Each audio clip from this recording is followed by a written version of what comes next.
You know, what pisses people off the most when you try to be altruistic towards them, it's like when the people know where you're coming from, what you're trying to do, but you're trying to impose this idea that, on the surface people care about.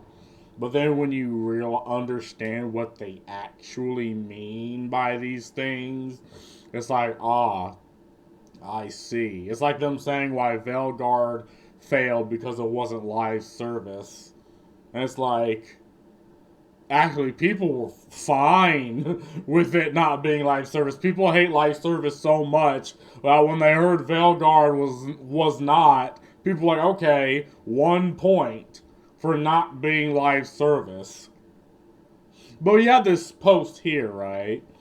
Made by the gamer. I swear every single one of these videos is gonna be shit I find on Facebook. Why isn't Monster Hunter Wilds flopping while Veilguard it question mark?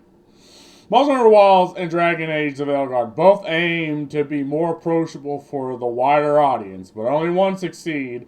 While Wild streamlined its experience without losing its identity, becoming Capcom's fastest selling game ever. Meanwhile, Veilguard stripped away too much, leaving long term fans disappointed and struggling to break into the mainstream. Making the game more accessible isn't a one size fit all formula sometimes. Simplifying too much can cost a franchise its soul. It's not the fact that they're incorrect when saying this, is the fact that they're missing the point. I mean, this is something that at a surface level is fine. But you see what I said. Monster Hunter made this game accessible by adding mechanics to the combat that increase core gameplay. Dragon Age Veilguard made the game accessible by dumbing down much of the combat and removing core gameplay loops like the ability to control your team members. It's not the fact that games are accessible that is the question. It's how accessibility is implemented. Like, it's that and what people mean by accessibility. Because you hear a lot of these people flipping shit about, like, Elden Ring. The accessible crowd saying, oh, because this game's hard, it's not accessible, therefore it's shoving people away. And everyone who actually plays the game, likes the game, like, they don't want the game to be quote unquote easier. Because this is what they mean, right? They mean making the game so bafflingly easy that an 11-year-old can play it. Actually, no, wait. When I was fucking, even if when I was 11, I look at this game and be like, what the fuck type of goofy ass shit is this? Because, like, when I grew up, you played games like Mario, Sonic, Crash Bandicoot, like games where you go through, like, jump puzzle levels that'll last 5, 6, 7, some even 10 minutes, depending on how much you died. But you only have so many lives, like 3 lives in Mario. And if you lose all 3 of them, you just restart. And this is the game teaching you how to play the fucking game. And it's like, this isn't, being inaccessible. Like, people who play games, who interact with games, understand what the fuck they're getting into. It's people who don't play games. They've entered this space with this ideological lens that they need to use accessibility to beat people over the head with and demoralize, do not understand games. So you have shit like this where, again, I'm not saying the gamer's wrong here. Again, you're just missing the entire point. Because it's like, what do you mean by accessible? Well, Monster Hunter Worlds, like, they added a lot of things to make the game actually more accessible. They got rid of a lot of the clunkiness.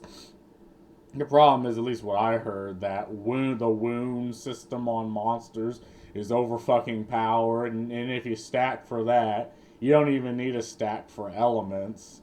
And now the other problem is elements are effectively useless because of that late game. Whereas in Dragon Age Veilguard, like, your companions literally can't die. So you can eventually just dodge like an idiot while your companions whittle down the enemy boss. And they'll eventually just die. And it's like, what the fuck? Like, okay, you can die.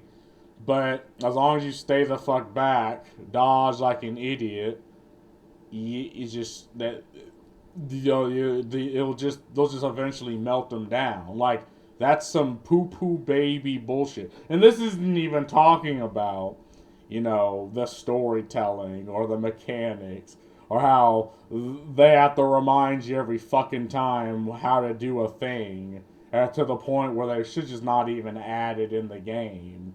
It's like it was actively, purposefully added to piss people off. And the combat is whatever, I suppose. Again, I'm comparing this to even Inquisition, because people had a lot of things to say about Inquisition. But I think playing this game, people were like, well, I guess Inquisition isn't that bad. But, again, if you want to get anything from this, actually, I have a couple of examples, right? Because there's this guy I looked up called Broly Legs. Now, Broly Legs, like, he's disabled, like, with his hands. So he plays Street Fighter with, like, his mouth and tongue.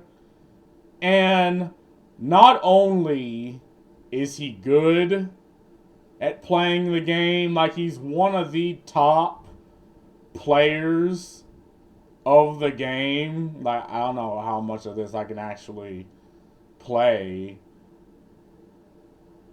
Get the fuck out of here. Yeah. Shut the fuck up. Wait, is it rebelling against me? Is it?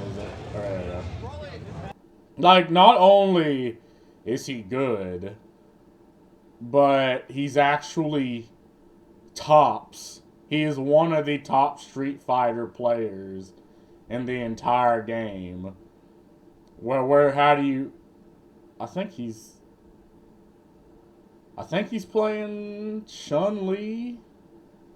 Again, I don't know who he's playing, but you're looking at this, and clearly he's not getting his ass beat. He and this other guy, like, again, I don't know who's on which side. I guess he's playing Chun-Li or whoever that is. But again, this person will never ask for the game itself to become easy just to accommodate him. Like, it'd be disrespectful. Like, he understands he's disabled, but he chooses, I'm gonna play this game a different way, in a way where I can actually... And making a game playable, like, maybe there's probably a type of remote he could use that actually helps him play. Like, when people shit on Elon Musk for the Neuralink, but it's actually a good product. Like, a guy who's disabled, can't use his hands, had the Neuralink installed in him, and he was able to play, like, Age of Empires with his fucking brain. Like, that is fucking wild. And things like that would actually help this situation. But again, what the altruistic individual demands is that everything gets lowered, everything gets dumbed down to the lowest common denominator, and it ruins the product itself, because Elden Ring is not supposed to be quote-unquote easy. Like, you're supposed to learn and interact with the game. If you didn't want to do that, you would just watch a movie or watch TV, or I don't know, like, play a visual novel. No, people who play Elden Ring understand what the fuck they're getting into, and they're fine with it. But anyway, that's all I gotta say about this. Peace.